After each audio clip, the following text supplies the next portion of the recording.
Di saat itu, hubungannya dengan Hilda berjalan dengan baik dan mulai diketahui oleh teman-teman mereka, serta termasuk Lely yang sebenarnya sangat kecewa ketika mengetahui Hilda sudah berpacaran dengan Vicky. Dan secara diam-diam, dia memendam perasaan sakit hatinya tersebut. Halo Sobat Pena, apa kabar hari ini? Assalamualaikum warahmatullahi wabarakatuh. Hari ini, kita akan kembali membahas kejadian-kejadian mengerikan, kisah nyata yang terjadi di muka bumi ini.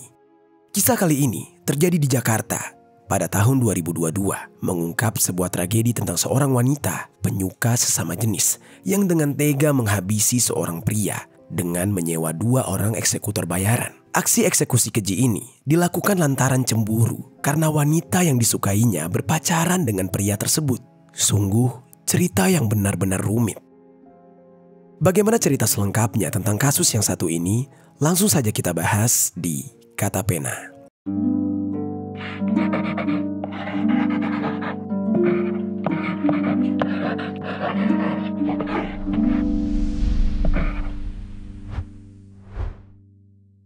Terdapat dugaan baru dalam kasus Chef Vicky Firlanah, 22 tahun di TPU Kober, Pesanggerahan, Jakarta Selatan pada 10 Februari lalu.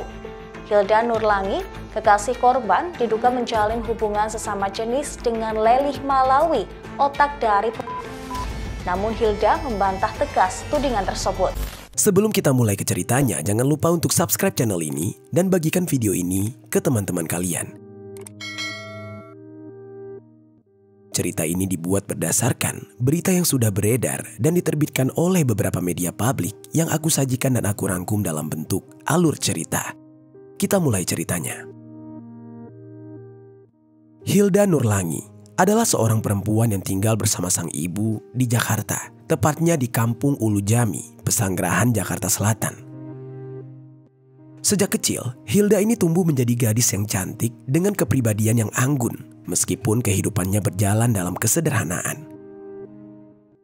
Keberadaannya yang ramah dan penuh perhatian membuat dia disukai oleh banyak orang di lingkungan tempatnya tinggal. Pada tahun 2013, setelah dia lulus SMA, Hilda ini mengalami banyak kejadian yang tidak terduga. Tiba-tiba, secara mendadak, dia hamil tanpa ada laki-laki yang mau bertanggung jawab. Entah apa yang terjadi di saat itu. Entah Hilda terjebak di dalam pergaulan bebas atau justru dia mendapatkan pelecehan. Tapi yang jelas, kondisi ini membuat dia terdesak. Hilda di saat itu segera berusaha mencari pekerjaan agar bisa mencukupi kebutuhannya selama dia mengandung dan mempersiapkan biaya persalinan nantinya. Setelah dia melamar kerja di berbagai tempat, akhirnya Hilda ini diterima sebagai karyawan di Giant Express yang biasa dikenal dengan nama Giant Creo, sebuah swalayan di wilayah Kembangan, Kota Tangerang. Berkat sifatnya yang mudah bergaul, Hilda dengan cepat memiliki banyak teman di sana. Salah satu teman dekatnya bernama Lely Mawali, seorang perempuan single berusia 38 tahun yang bekerja sebagai sales di bagian furniture Giant Creo. Lely dikenal dengan gaya dan perawakannya yang tomboy dan membuat tampilannya begitu berbeda di antara rekan-rekan kerja yang lain. Dan sejak mengenal Lely, Hilda dan Lely menjadi teman yang dekat dan saling peduli satu sama lain. Lely sering mengajak Hilda untuk berkunjung ke rumahnya yang berada di wilayah Kembangan, Jakarta Barat. Dari kunjungan itulah, Hilda mengetahui bahwa Lely masih tinggal bersama orang tua yang memiliki bisnis kontrakan di sekitar rumah mereka, yang juga menjadi pekerjaan sampingan bagi Lely untuk mendapatkan penghasilan. Saking seringnya berkunjung, orang tua Lely pun lama-kelamaan menjadi akrab dengan Hilda. Bahkan Hilda juga berteman dengan teman-temannya Lely dan membuatnya semakin sering menghabiskan waktu di rumah Lely. Seiring berjalannya waktu, begitu juga dengan Hilda. Dia kerap mengajak Lely ke rumahnya hingga sang ibu mengenal Lely dengan sangat baik. Lely juga mau berbaur dengan teman-teman Hilda yang sering berkumpul di rumah Hilda dan menjadikan Lely sebagai bagian dari lingkaran pertemanan Hilda. Meskipun Hilda memiliki banyak teman, hanya Lely lah yang paling setia dan perhatian kepadanya. Dalam kondisi Hilda yang sedang hamil besar, Lely pun sering menyiapkan makanan untuk Hilda dan selalu hadir di sampingnya. Namun ternyata sobat, di balik perhatian Lely, ada alasan yang tersembunyi yang tidak diketahui oleh Hilda. Secara diam-diam, Lely ternyata memiliki perasaan khusus terhadap Hilda karena Lely ternyata menyukai sesama perempuan. Meskipun begitu, Lely ini tidak pernah mengungkapkan perasaannya, sehingga Hilda hanya menganggap kebaikan dari Lely sebagai kebaikan dari teman biasa. Walau begitu, Lely tetap setia berada di sisi Hilda, bahkan sampai sering membelikan susu untuk Hilda yang sedang mengandung sebagai bentuk perhatiannya yang tulus dan terpendam. Lely juga tidak segan membantu Hilda sampai Hilda akhirnya melahirkan. Seiring berjalannya waktu, ketika Hilda sudah melahirkan, teman-teman Lely pun mulai mengenal Hilda dan sering berkumpul di rumahnya. Termasuk seorang teman Lely yang bernama Vicky Firlana yang kerap ikut nongkrong bersama. Vicky adalah teman baik Lely, bahkan sudah berteman jauh sebelum Lely mengenal Hilda. Vicky merupakan laki-laki yang masih lajang dan tinggal bersama orang tuanya di Kebayoran Baru, Jakarta Selatan. Saat itu, Vicky bekerja sebagai koki di sebuah restoran yang ada di Puri Kembangan, Jakarta Barat. Dan hampir setiap pulang kerja, dia akan bergabung dengan teman-temannya untuk nongkrong di rumah Hilda. Dan dari situlah, ternyata Vicky dan Hilda mulai berkenalan dan semakin lama, hubungan mereka semakin dekat. Ya, Hilda adalah perempuan yang normal, masih tertarik terhadap laki-laki. Dan selama Lely berbuat baik kepada dia, dia sama sekali tidak memiliki perasaan yang lebih selain sebatas seorang teman. Lalu, di sisi lain, akhirnya antara Hilda dan Vicky tiba-tiba memutuskan untuk menjalin hubungan khusus. Entah bagaimana awal mulanya, hingga mereka akhirnya memutuskan untuk berpacaran. Di saat itu, kondisinya Vicky menerima Hilda dengan apa adanya, termasuk keadaan Hilda yang sudah memiliki satu anak. Vicky tidak peduli dengan masa lalu Hilda. Dia tidak terlalu pusing, walaupun dia tidak tahu siapa ayah kandung atau ayah biologis dari anak Hilda. Di saat itu, hubungannya dengan Hilda berjalan dengan baik dan mulai diketahui oleh teman-teman mereka, serta termasuk Lely yang sebenarnya sangat kecewa ketika mengetahui Hilda sudah berpacaran dengan Vicky. Dan secara diam-diam, dia memendam perasaan sakit hatinya tersebut. Lely benar-benar tidak pernah menunjukkan rasa kekecewaannya dan tetap berusaha untuk tampak senang dengan hubungan Hilda dan Vicky. Bahkan sampai-sampai Hilda sering bercerita dan curhat kepada Lely tentang hubungannya dengan Vicky. Di saat itu, Hilda mengatakan kalau Vicky berhasil menjadi pasangan yang baik dan tulus baginya. Dan hal ini ternyata membuat Lely semakin cemburu dan benar-benar kecewa. Dengan rasa cemburu yang semakin sulit dikontrol, Lely di saat itu semakin menumpukan rasa kecewa dan sakit hatinya.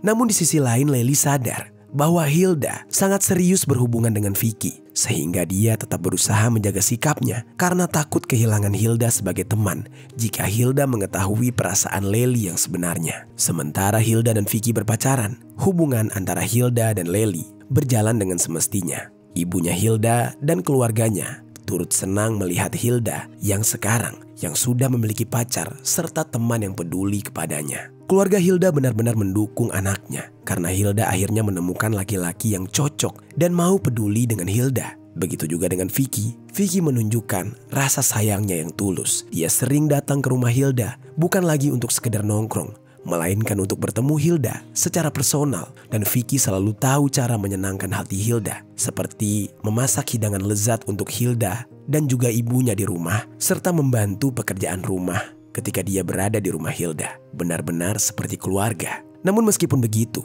persahabatan antara Vicky dan Lely tetap berjalan seperti biasa. Vicky tidak pernah tahu kalau Lely sebenarnya kecewa terhadapnya karena dia sudah memacari Hilda. Dan selama Vicky berpacaran dengan Hilda, Lely masih sering nongkrong bersama mereka di rumah Hilda.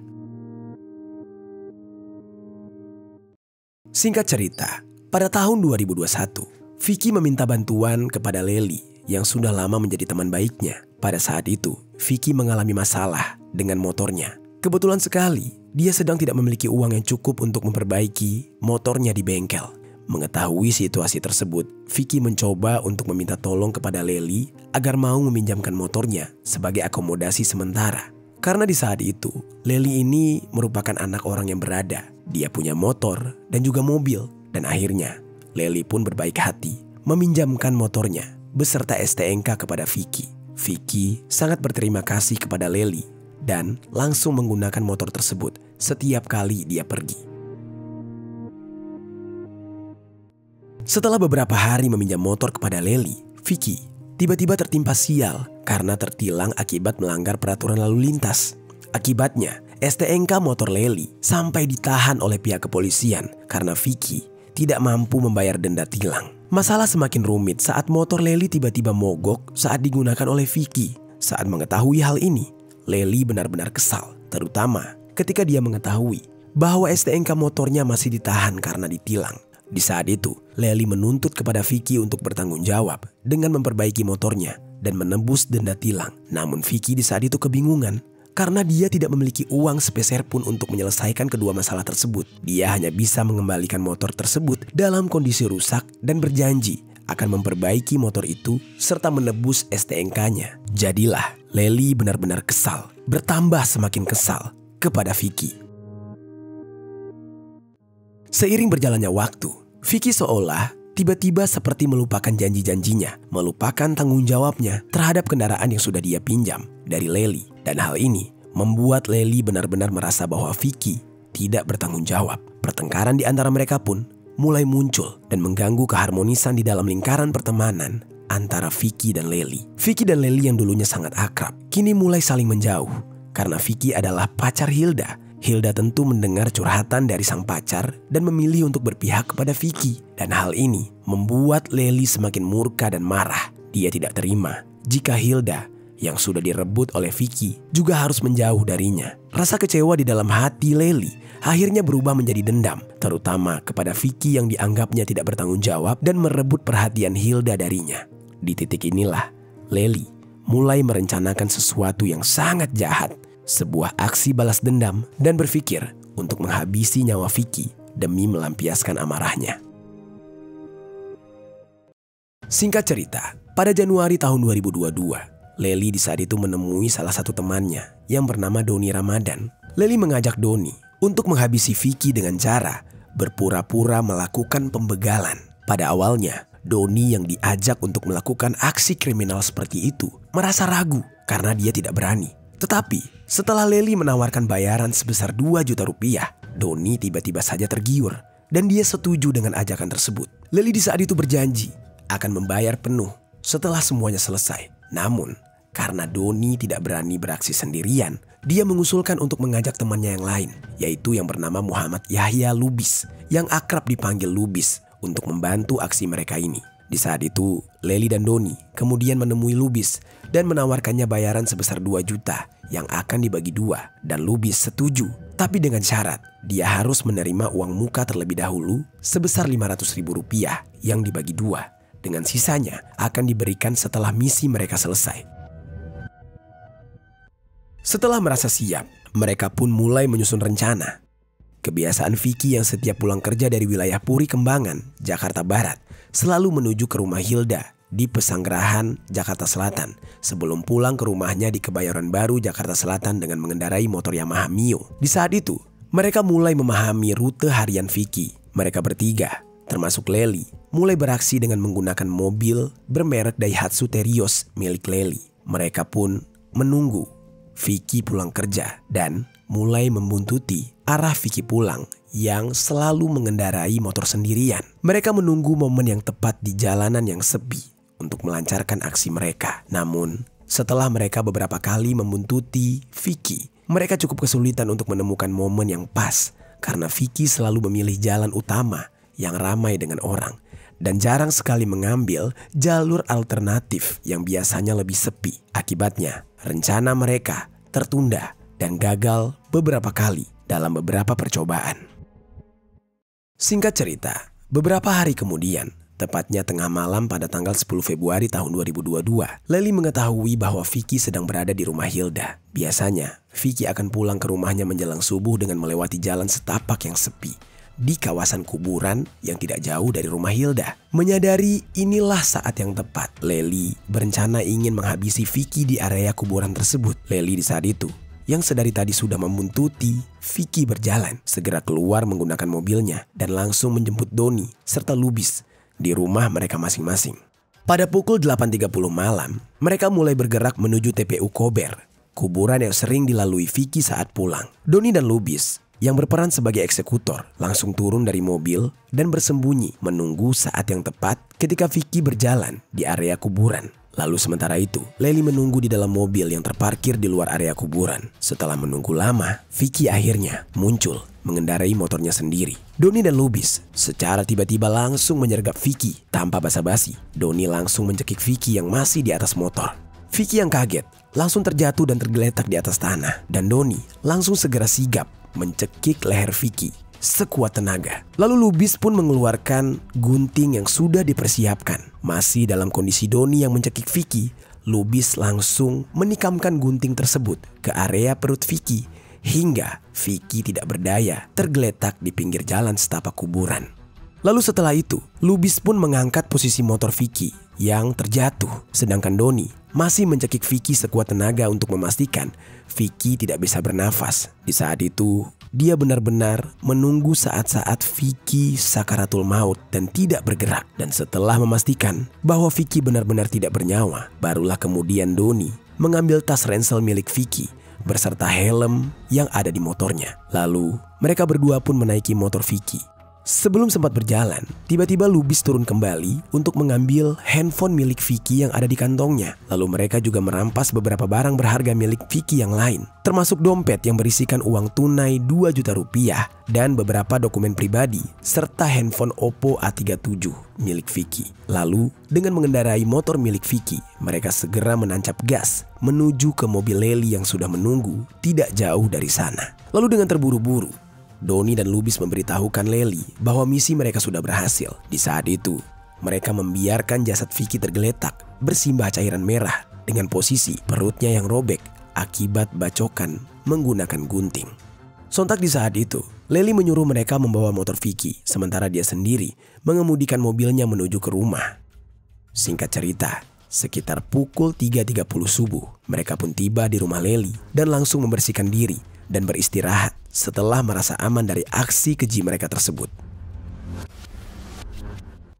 Ketika pagi hari, sekitar pukul 6.30, sepupu Hilda yang hendak pergi ke pasar. Di saat itu, secara kebetulan melewati jalan setapak yang tidak jauh dari kuburan. Dan secara tiba-tiba, dia kaget melihat sebuah pemandangan yang mengerikan. Dia melihat tubuh seorang laki-laki tergeletak di pinggir jalan setapak di kawasan kuburan tersebut. Pada awalnya, dia mengira bahwa orang itu sedang pingsan atau mungkin sedang mabuk. Jadi dia mencoba untuk mendekat untuk memastikan. Seketika di saat itu dia kaget ketika dia melihat adanya genangan cairan merah di tanah dan di tubuh laki-laki tersebut. Setelah dia memastikan lebih jelas, sepupu Hilda menyadari bahwa tubuh itu mirip dengan Vicky, pacar dari Hilda yang dia kenal. Lalu dengan perasaan panik dan tubuh gemetar, dia segera berlari ke rumah Hilda untuk melaporkan apa yang dia lihat. Mendapatkan laporan tersebut, Hilda langsung terkejut dan dia langsung bergegas ke lokasi dengan kondisi yang panik. Sesampainya dia di jalan setapak dekat kuburan, Hilda benar-benar melihat tubuh Vicky yang sudah tergeletak dan langsung memeriksa tubuh tersebut dan mengkonfirmasi bahwa itu adalah pacarnya. Dalam keadaan yang syok, Hilda pingsan di tempat, sementara beberapa warga mulai berdatangan ke lokasi. Suasana segera menjadi ramai dan heboh. Beberapa warga dan perangkat desa setempat segera datang ke lokasi dan melaporkan kejadian tersebut kepada pihak kepolisian. Tidak lama kemudian, pihak kepolisian langsung menuju ke lokasi kejadian dan mulai menyelidiki serta mengevakuasi jasad korban. Beberapa barang berharga milik Vicky, termasuk tas, dompet, dan juga ponsel serta motornya hilang. Pada awalnya, pihak kepolisian menduga bahwa Vicky adalah korban begal, tetapi penyelidikan terus dilakukan untuk mengungkap apa yang sebenarnya terjadi dengan fokus pada pelacakan keberadaan motor dan handphone Vicky yang telah dilarikan oleh pelaku. Lalu keesokan harinya, tepat pada siang hari, polisi menerima informasi mengenai sepeda motor Vicky yang ternyata sedang dikendarai oleh seorang laki-laki di wilayah Srengseng, Jakarta Barat. Mendapati informasi tersebut, polisi segera bergerak menuju lokasi dan berhasil menangkap seorang pria yang bernama Doni yang sedang melintas di jalan raya. Doni di saat itu langsung diamankan dan dibawa ke Polres Metro Jakarta Selatan untuk diperiksa dan diinterogasi. Dan di dalam waktu yang singkat, Doni di tengah-tengah ketakutannya mengakui bahwa dia adalah salah satu pelaku dalam kasus penghilangan nyawa terhadap Vicky. Dia juga mengungkapkan bahwa dia tidak bertindak sendirian, melainkan dia bersama temannya yang bernama Lubis dan juga Lely sebagai otak di balik aksi keji tersebut. Dia bercerita bahwa Lely adalah orang yang berani membayar mereka untuk menghabisi nyawa Vicky, si pemilik motor. Pada hari yang sama, polisi melanjutkan penyelidikan dan berhasil menangkap Lubis di rumahnya di kawasan Ciledug, Kota Tangerang. Penangkapan Lubis kemudian diikuti dengan penangkapan Lely yang merupakan otak pelaku di rumahnya di daerah Kembangan, Jakarta Barat. Lely di saat itu tidak berkutik. Dia langsung mengakui bahwa dialah yang merencanakan aksi eksekusi keji terhadap Vicky. Meskipun dia juga mengakui bahwa Vicky adalah teman dekatnya, Lely menjelaskan bahwa dia sangat kecewa dan marah terhadap Vicky yang disebabkan oleh sikap Vicky yang tidak bertanggung jawab terkait sepeda motornya yang dipinjam lalu ditilang dan rusak namun tidak diperbaiki. Selain itu, Lely juga mengungkapkan bahwa dia merasa dendam terhadap Vicky yang semakin memperdalam alasan untuk dia menghabisi Vicky. Lely di saat itu mengaku bahwa dia adalah perempuan penyuka sesama jenis yang kebetulan wanita yang dia idam-idamkan dan dia sukai justru dipacari oleh Vicky yang bernama Hilda. Di saat itu dia juga mengakui perasaannya yang telah lama dia simpan untuk Hilda dan betapa kecewanya dia ketika Hilda tidak bisa dia miliki. Mendapatkan informasi ini, Hilda di saat itu sangat terkejut. Dia merasa perasaannya sangat hancur. Dia tidak menyangka bahwa sahabatnya yang bernama Lely yang selama ini dia anggap sebagai bagian dari keluarganya ternyata memiliki niat jahat dan melakukan kejahatan yang kejam. Namun di balik itu, yang membuat Hilda semakin kaget adalah ternyata Lely menyukai Hilda lebih dari sekedar teman. Hilda baru menyadari bahwa perhatian yang diberikan oleh Lely selama ini ternyata disertai oleh perasaan yang lebih. Dan dia mempertanyakan hal itu. Jika memang Lely menyukainya, kenapa selama ini Lely tidak pernah mengungkapkannya? Namun di balik semua itu, perasaan yang menjijikan dan kesal terhadap Lely mulai muncul di hati Hilda dan semakin membesar. Dia merasa dihianati oleh orang yang dia anggap sebagai keluarganya sendiri. Dan setelah semuanya terungkap, jenazah Vicky akhirnya dikembalikan kepada pihak keluarga untuk bisa dimakamkan. Sementara di sisi lain, keluarga Hilda benar-benar kecewa atas meninggalnya Vicky. Mereka sudah menaruh harapan besar terhadap Vicky yang nantinya bisa menjadi pendamping hidup bagi Hilda. Akhirnya ketiga pelaku, yaitu Doni, Lubis, dan Lely, dijatuhi hukuman penjara selama 11 tahun atas peran mereka dalam kejahatan yang merenggut nyawa Vicky. Doni dan Lubis yang sebelumnya terlibat dengan imbalan bayaran hanya sebesar Rp500.000 dan dibagi dua, kini harus mempertanggungjawabkan perbuatan mereka di balik jeruji besi. Sementara itu, Lely yang merupakan otak di balik rencana jahat tersebut juga menerima hukuman yang sama. Hukuman ini menunjukkan bahwa betapa lemahnya hukum di negara kita. Seseorang yang sudah menjadi otak dari penghilangan nyawa hanya dihukum ringan selama 11 tahun. Itu dia sobat, kisah dari Lely, seorang perempuan penyuka sesama jenis yang menjadi otak dari penghilangan nyawa terhadap seorang laki-laki yang bernama Vicky karena Vicky memacari seorang perempuan yang disukai oleh Lely. Apa pelajaran yang bisa kita ambil dari cerita ini?